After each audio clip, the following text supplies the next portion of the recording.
Hello students, मैं BS. Chauhan आपके अपने यूट्यूब चैनल JMD क्लासेज में स्वागत करता हूं। कैसे हो आप लोग? आप लोगों की तैयारी बहुत ही बेहतर चल रही होगी। और आज की ये क्लास कक्षा 12 के विद्यार्थियों के लिए है।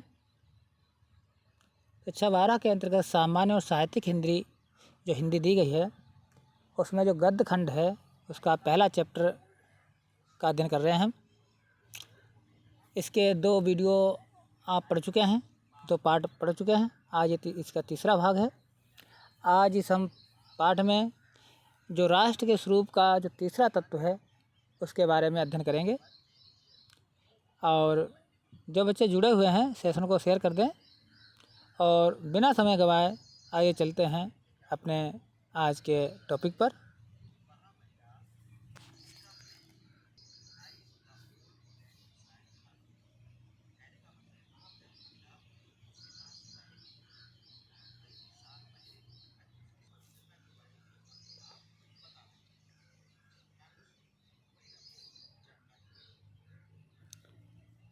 यहाँ तक बच्चों पढ़ा दिया था, आज यहाँ से पढ़ाया जाएगा।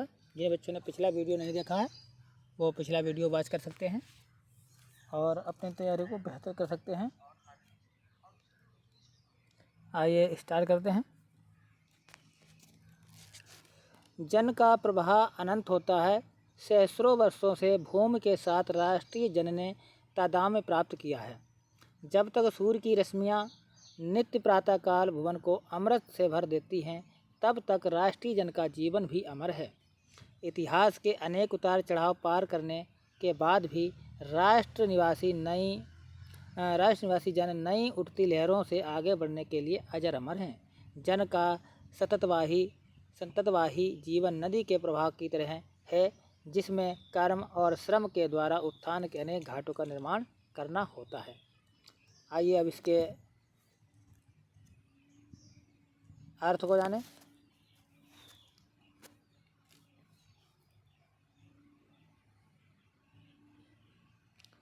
तो यहाँ पर लेखक ने ये बताने का प्रयास किया है कि जो मानव जीवन है, जो जन का प्रभाव है, व्यक्तियों का जो प्रभाव है, बहाव है, वो अनंत होता है।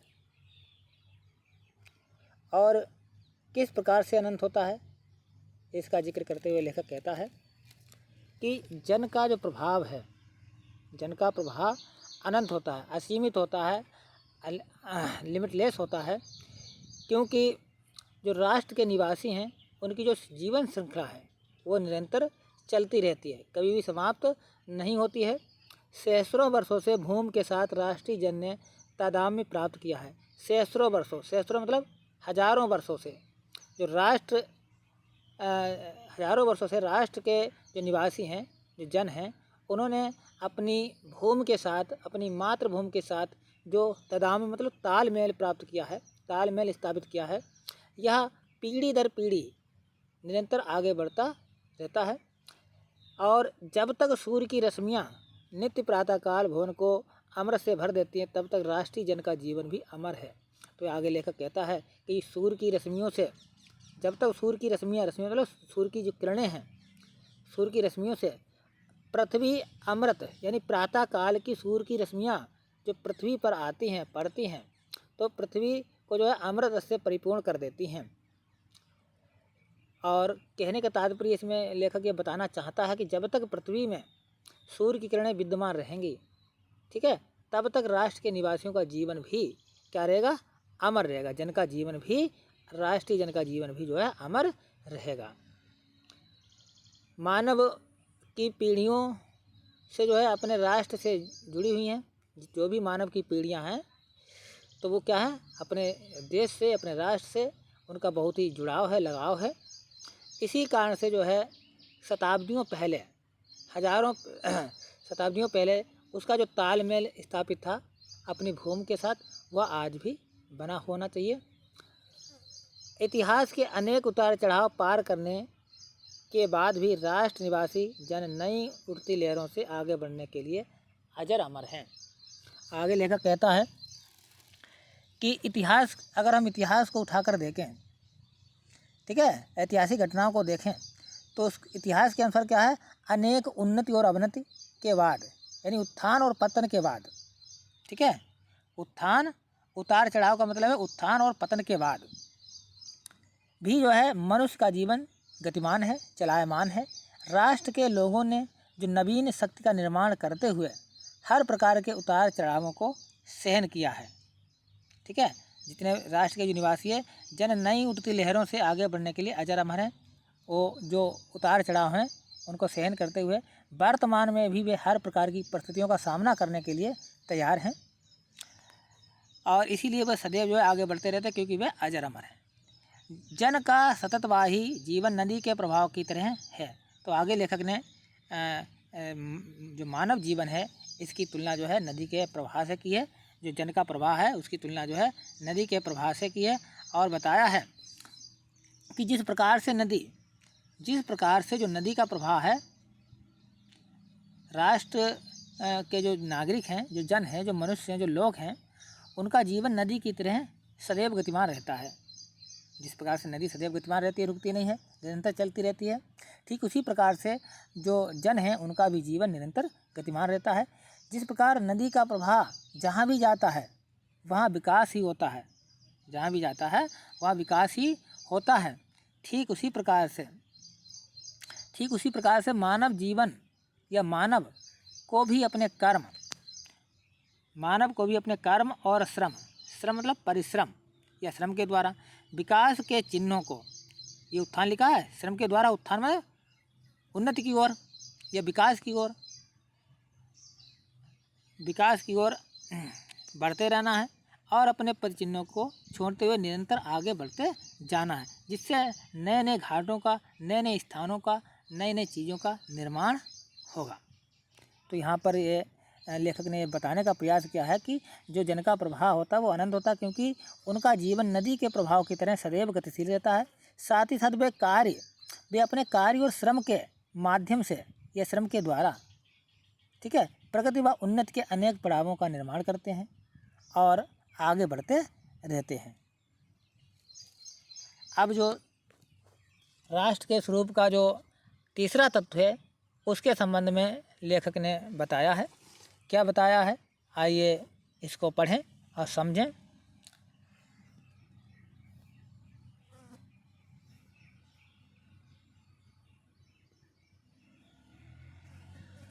राष्ट्र का तीसरा अंग जन की संस्कृति है। मनुष्यों ने युगों में जिस सभ्यता का निर्माण किया वही उसके जीवन की श्वास प्रवास है। बिना संस्कृति के जन का कल्पना का बंद मात्र है। संस्कृति ही जन का मस्तिष्क है। संस्कृति के विकास और अभ्युदय के द्वारा ही राष्ट्र की वृद्धि संभव है। राष्ट्र के समग्र रूप में भूमि और जन के साथ साथ जन की संस्कृति का महत्वपूर्ण स्थान है। यदि भूमि और जन अपनी संस्कृति से विरहित कर दिए जाएं तो राष्ट्र का लोप समझना चाहिए। आइए यहाँ तक इसके अर्थ को देखते हैं, फिर आगे पढ़ते हैं। तो इसमें बताया गया है कि राष्ट्र का जो तीसरा अंग है वो क्या है, जन है। राष्ट्र का तीसरा अंग जन की संस्कृति है। जन मतलब व्यक्तियों की, लोगों की, मनुष्यों की जो संस्कृति है वो राष्ट्र का तीसरा अंग है। अब संस्कृति क्या होती है बच्चों? संस्कृति किसे कहते हैं? कोई बच्चा बता सकता है? अगर कोई बता सकता हो तो कमेंट बॉक्स में बताएं कि संस्कृति क्या है। तो हम बताते हैं। तो संस्कृति क्या है? देखिए, संस्कृति जो है वो मनुष्य के मस्तिष्क में निर्मित एक ऐसी व्यवस्था है जिसके आधार पर परस्पर से अस्तित्व की भावना होती है और जिसके आधार पर विभिन्न क्षेत्रों में विचारों और भावनाओं, मूल्यों और रीति रिवाज, परंपराएं एक दूसरे के साथ आदान प्रदान होता है और जिसके कारण जो सामूहिक जीवन होता है वो संभव हो पाता है।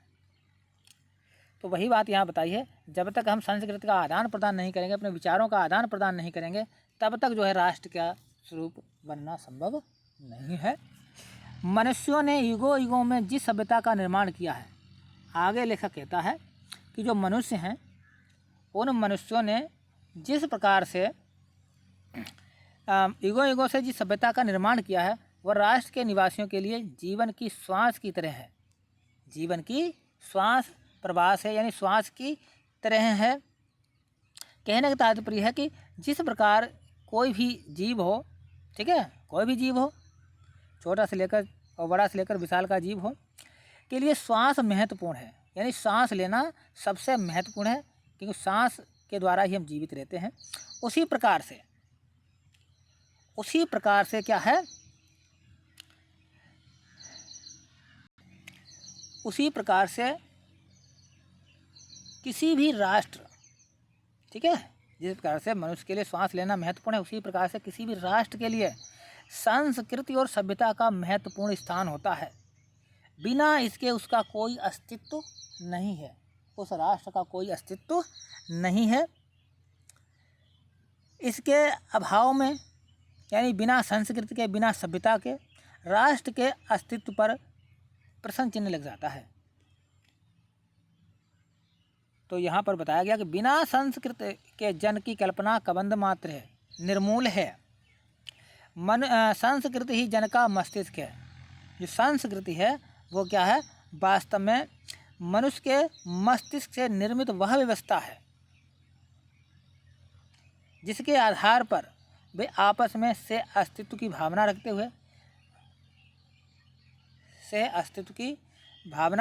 हुए विभिन्न क्षेत्रों में अपने विचारों, ठीक है, भावनाओं, मूल्यों, रीति रिवाजों आदि का एक दूसरे के साथ आदान प्रदान करते हैं।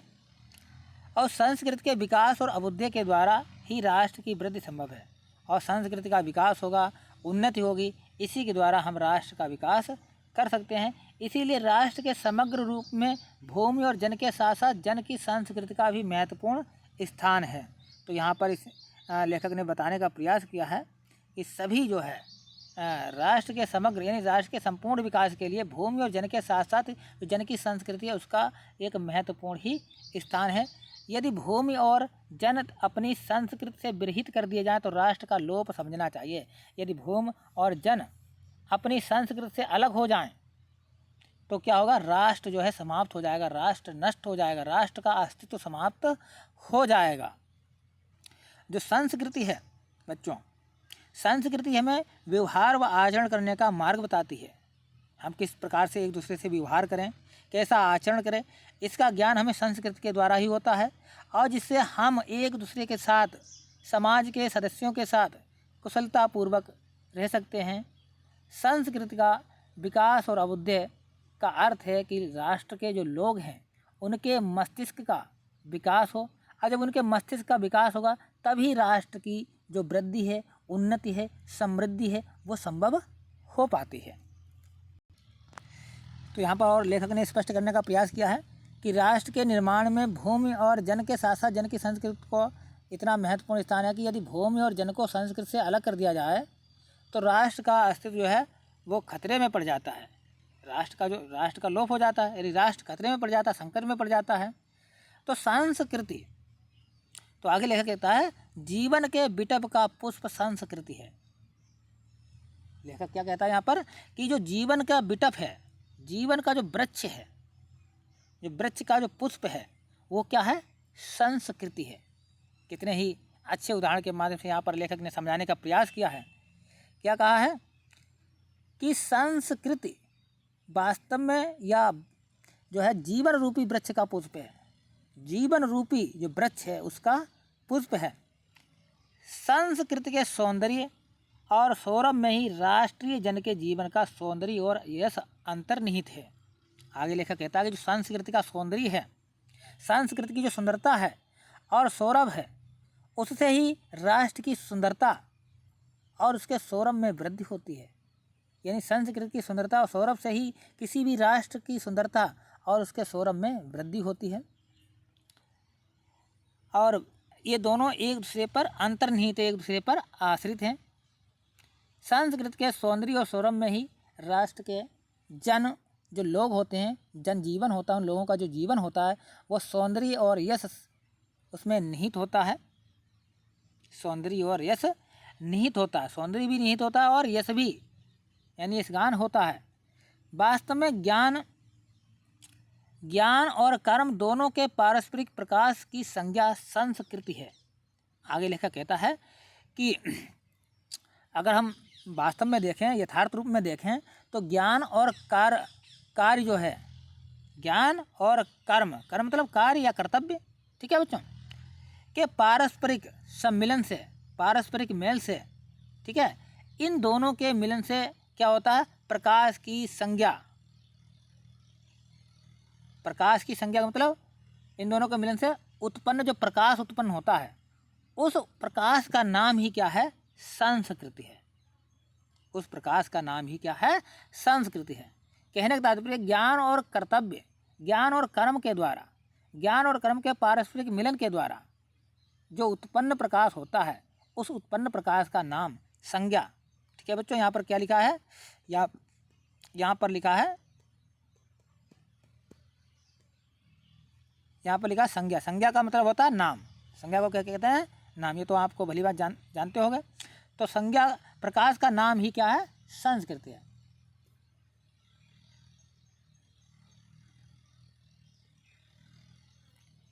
आगे पढ़ते हैं।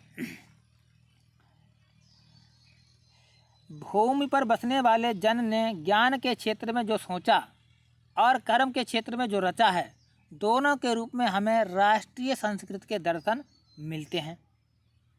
तो आगे लेखक कहता है, लेखक यहाँ पर यह कहना चाहता है, ये बताना चाहता है कि किसी भी राष्ट्र के लिए संस्कृति उसकी जीवन धारा है। किसी भी राष्ट्र के लिए, कोई भी राष्ट्र हो, उसके लिए जो उसकी संस्कृति है वही उसका जीवन है, वही उसका जीवन है।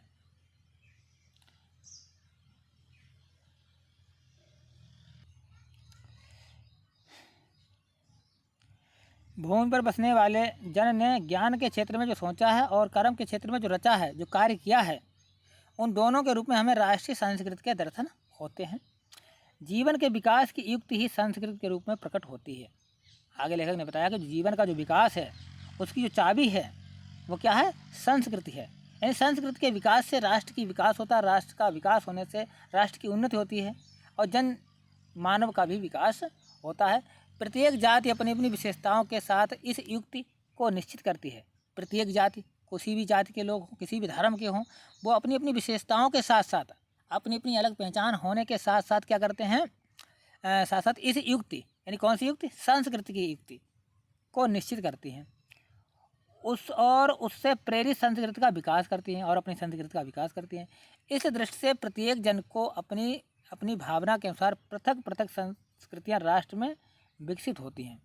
तो इस दृष्टिकोण से जो है संस्कृति के इस दृष्टि में प्रत्येक जन की अपनी अपनी भावना के अनुसार, जैसी जिसकी भावना होती है उसके अनुसार अलग अलग संस्कृतियाँ राष्ट्र में विकसित होती हैं, परंतु उन सबका मूल आधार पारस्परिक सहिष्णुता और समन्वय पर निर्भर करता है। लेकिन इन सबका जो मूल आधार है, मूल तत्व है, वो है पारस्परिक सहिष्णुता और समन्वय पर निर्भर करता है। तो यहाँ पर लेखक ने जो बताने का प्रयास किया है, वो यह बताने का प्रयास किया कि कोई भी राष्ट्र हो, उस राष्ट्र के लिए संस्कृति उसकी जीवन धारा होती है, उसका जीवन तत्व होता है। उसके बिना राष्ट्र का अस्तित्व या राष्ट्र की कल्पना करना संभव नहीं है, राष्ट्र नहीं बन सकता है। संस्कृति में क्या होता है, संस्कृति में मौलिक और अमौलिक, यानी भौतिक और आध्यात्मिक, भौतिक या अभौतिक दोनों पक्ष सम्मिलित होते हैं। ठीक है बच्चों, यदि आप जो बच्चे जिनके पास समाजशास्त्र होगा वो संस्कृति को अच्छी तरह से समझ सकते हैं। उसमें एक चैप्टर दिया गया संस्कृति, तो उसको अच्छी तरह समझ सकते हैं। लेकिन जो बच्चे नहीं लिए हैं, जो 8 साल के बच्चे नहीं हैं, समाजशास्त्र नहीं है, तो वो बच्चे समझ लें जो संस्कृति है 2 प्रकार की होती है, मौलिक और अमौलिक, यानी भौतिक और अभौतिक, भौतिक और आध्यात्मिक। ठीक है, तो ये दोनों प्रकार के पक्ष सम्मिलित रहते हैं संस्कृति में। जो अनेक विद्वान हैं संस्कृति को, कुछ विद्वान संस्कृति को मूर्त रूप में बताते हैं कि संस्कृति मूर्त है, कुछ अमूर्त है, मतलब जिसको देखा नहीं जा सकता है। संस्कृति क्या है, उसको हम देख नहीं सकते हैं। वो क्या कहते हैं कि संस्कृति लोगों की जो गतिविधियाँ हैं, जो व्यवहार हैं, जो क्रियाकलाप हैं, उनसे स्पष्ट होती है, उनसे स्पष्ट होती है। इस तरह हम कह सकते हैं कि इसका जो संस्कृति का जो अनिवार्य संबंध है, जो आवश्यक संबंध है, वो विचारों से है। ठीक है, हमारे किस प्रकार के विचार हैं, जैसी हमारी संस्कृति होगी उसी प्रकार के हमारे विचार होंगे। तो इस तरह से हम कह सकते हैं कि संस्कृत वास्तव में ज्ञान और कार्य दोनों का एक मिश्रित रूप है। कैसा रूप है? मिश्रित रूप है। और इसी के साथ जो है इनका जो पारस्परिक सहिष्णुता और समन्वय पर निर्भर करती है। तो ये था इसका पैराग्राफ, इसका अर्थ। अब आइए आगे पढ़ते हैं। जिन बच्चों को समझ में आ रहा कमेंट करते रहें, और अगर पुनः इसको वीडियो को पुनः देख सकते हैं। हाँ, लिखा है आगे, जंगल में जिस प्रकार जंगल में जिस प्रकार अनेक लता, वृक्ष और वनस्पति अपने अदम्य भाव से उठते हुए पारस्परिक सम्मेलन से अवरोधी स्थिति प्राप्त करते हैं, उसी प्रकार राष्ट्रीय जन अपनी संस्कृतियों के द्वारा एक दूसरे के साथ मिलकर राष्ट्र में रहते हैं। जिस प्रकार जल के अनेक प्रवाह नदियों के रूप में मिलकर समुद्र में एक रूपता प्राप्त करते हैं, उसी प्रकार राष्ट्रीय जीवन की अनेक विधियाँ। आगे पढ़ेंगे, पहले इसके अर्थ को समझ लेते हैं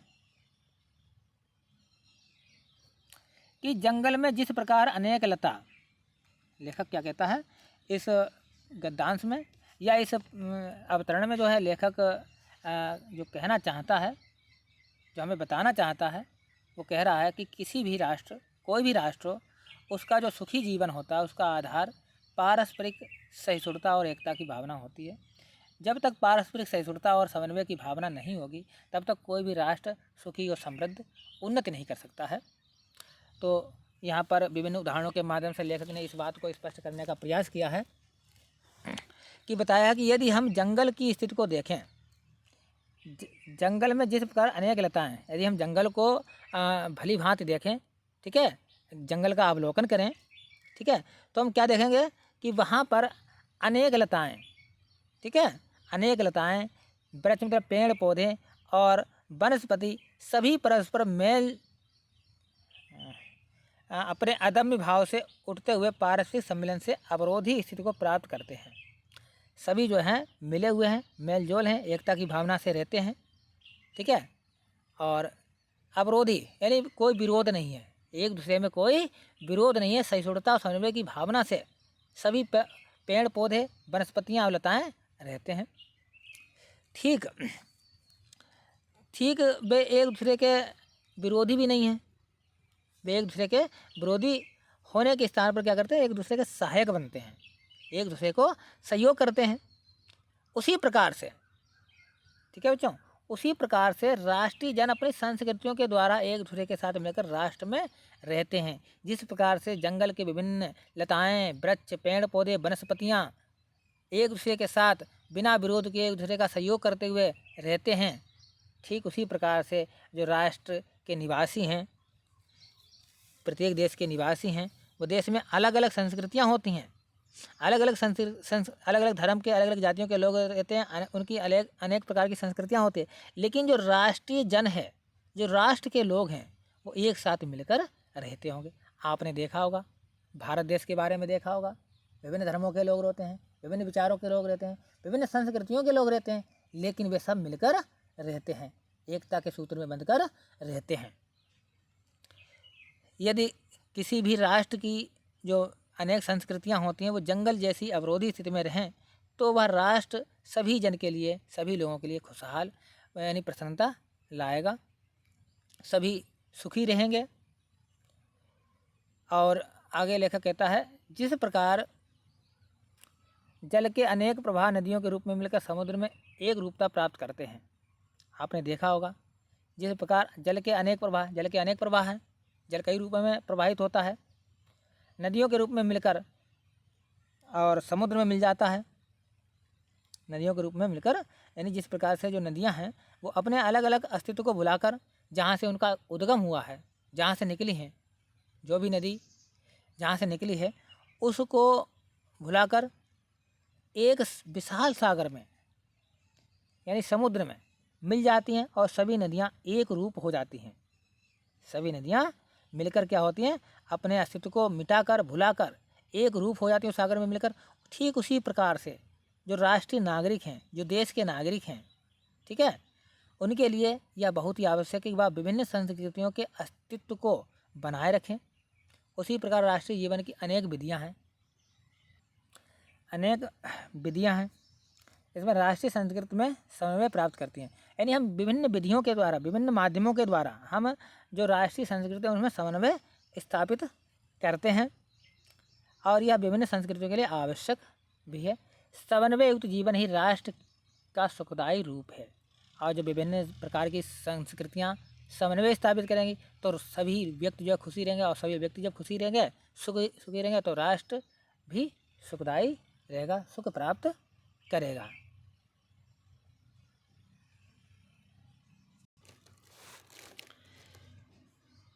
साहित्य, कला, नृत्य, गीत, आमोद प्रमोद अनेक रूपों में राष्ट्रीय जन अपने मानसिक भावों को प्रकट करते हैं।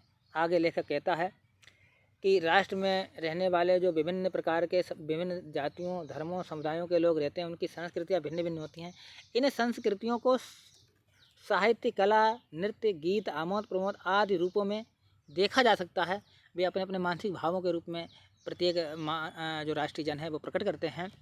आत्मा का जो विश्वव्यापी आनंद भाव है वह इन विविध रूपों में साकार होता है। तो आगे लेखक ने बताया है कि इन सभी संस्कृतियों का जो एक लक्षण, एक जो विशेषता है, वो बाह्य रूप से भिन्न भिन्न दिखाई पड़ते हैं, लेकिन जो अंदर इसके मूल रूप में है वो एकता का सूत्र विद्यमान है। यद्यपि बाह्य रूप की दृष्टि से संस्कृति के ये बाहरी लक्षण अनेक दिखाई पड़ते हैं, किंतु आंतरिक आनंद की दृष्टि से उनमें एक सूत्रता बंधी हुई है, एक रूप है। जो व्यक्ति सहृदय है वह प्रत्येक संस्कृति के आनंद पक्ष को स्वीकार करता है। आगे लेखक कहता है कि सहृदय व्यक्ति प्रत्येक संस्कृति, चाहे कोई भी संस्कृति हो, उसको उसके जो पॉजिटिव भाव होते हैं, सकारात्मक भाव होते हैं, उनको ग्रहण करता है, और उनको ग्रहण करने पर उसको आनंद की प्राप्ति होती है। किसकी प्राप्ति होती है? आनंद की प्राप्ति होती है। इस प्रकार की उदार भावना ही विविध जनों से बने हुए राष्ट्र के लिए स्वास्थ्यकर है। तो लेखक कहता है इसी प्रकार की सभी संस्कृतियाँ जब एक सूत्र में बन जाती हैं तो वह संपूर्ण राष्ट्र की संस्कृति कहलाती है। और किसी भी राष्ट्र की जो प्रगति होती है, उन्नति होती है, उत्थान होता है, उसके अस्तित्व के लिए, उसे बनाए रखने के लिए एक सूत्र की आवश्यकता होती है, एक सूत्र में बंधने की आवश्यकता होती है। इस प्रकार से जो राष्ट्र बनेगा वह स्वस्थकर होगा। गांवों और जंगलों में स्वच्छंद जन्म लेने वाले लोकगीतों में, तारों के नीचे विकसित लोक कथाओं में संस्कृत का अमित भंडार भरा हुआ है, जहाँ से आनंद की भरपूर मात्रा प्राप्त हो सकती है। राष्ट्रीय संस्कृति के परिचय काल में इन सबका स्वागत करने की आवश्यकता है। अब लेखक ने यहाँ पर जो अंतिम पैराग्राफ जो हैं उसमें बताने का प्रयास किया है कि गांव और जंगलों में स्वच्छंद जन्म लेने वाले लोकगीतों में जो भोले भाले लोग होते हैं, सज्जन लोग होते हैं, वो सादगी से, सज्जनता के साथ, बिना किसी स्वार्थ के जीवन व्यतीत करते हैं। और यही गुण उनके जो लोकगीत होते हैं, ठीक है, लोकगीत होते हैं, उसमें प्रकट होते हैं, स्पष्ट रूप से दिखाई देते हैं। तारों के नीचे विकसित लोक कथाओं में, जो तारों के नीचे यानी प्रकृति के स्वाभाविक वातावरण में उनकी जो कथाएं हैं विकसित होती हैं,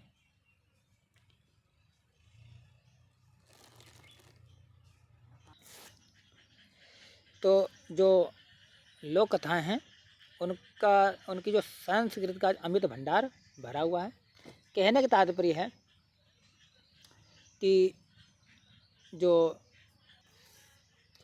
लोकगीत हैं और जो लोक कथाएं हैं वो हमारी संस्कृति का अमित भंडार है, यानी उसमें संस्कृति के लक्षण दिखाई देते हैं।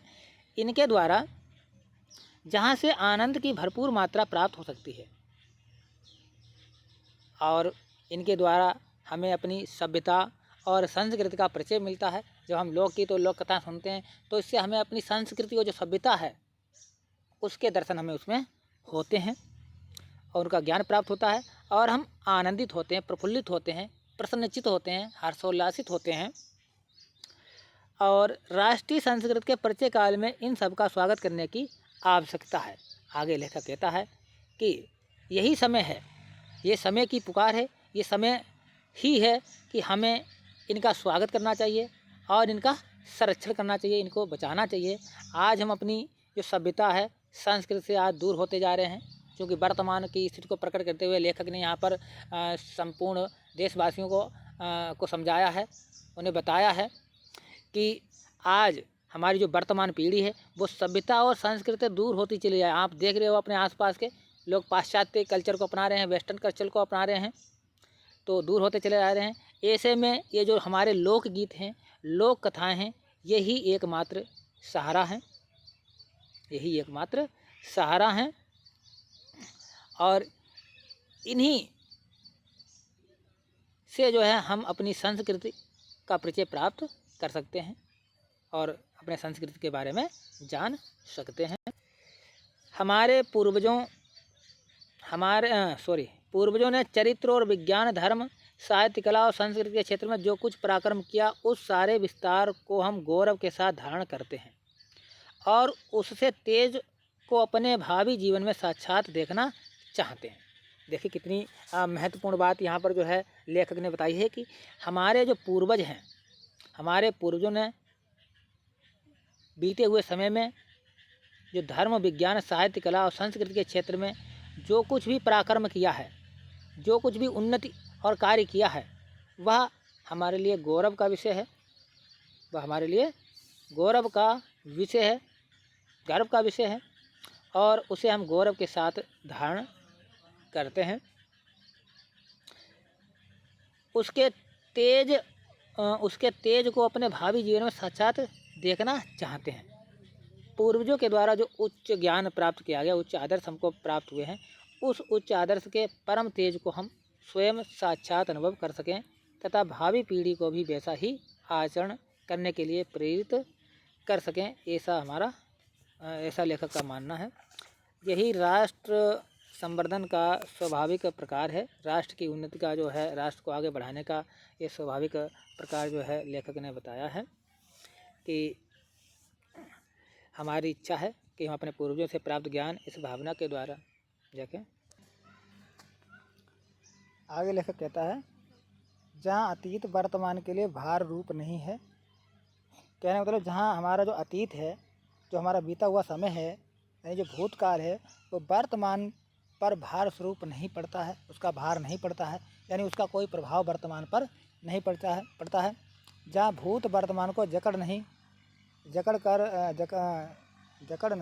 रखना चाहता है, यानी जहाँ भूतकाल का प्रभाव या बीते हुए समय का प्रभाव जो है हमारे वर्तमान पर नहीं पड़ता है, वरन अपने वरदान से पुष्ट करके उसे आगे बढ़ाना चाहता है, बल्कि यानी उसका जो हमारे बीते हुए समय का कोई नकारात्मक प्रभाव वर्तमान पर नहीं पड़ता और वर्तमान उन्नति करते हुए आगे बढ़ता है, वरदान स्वरूप आगे बढ़ता है, उन्नति करता है। और ऐसे राष्ट्र का हमें आत्मसम्मान करना चाहिए, गौरव उसका सम्मान करना चाहिए, उसका स्वागत करना चाहिए, अभिनंदन करना चाहिए। ऐसे राष्ट्र के लिए हम स्वागत करने के लिए तैयार रहें।